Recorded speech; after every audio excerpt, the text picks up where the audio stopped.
பீதாசுதன் பரிசுத்தாவின் பெயராலே ஆமேன். மரியே வாழ்க. செய்த பாவத்தையே மீண்டும் செய்யாதே, அவற்றில் ஒன்றாவது உனக்கு தண்டனை பெற்று தரும்.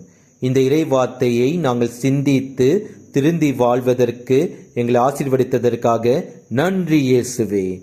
இயேசுவுக்கே புகழ். மரியே வாழ்க. ஆமேன். நன்றி இயேசுவே, நன்றி இயேசுவே, நன்றி இயேசுவே, நன்றி இயேசுவே. Thank you Jesus, thank you Jesus, thank you Jesus, thank you Jesus.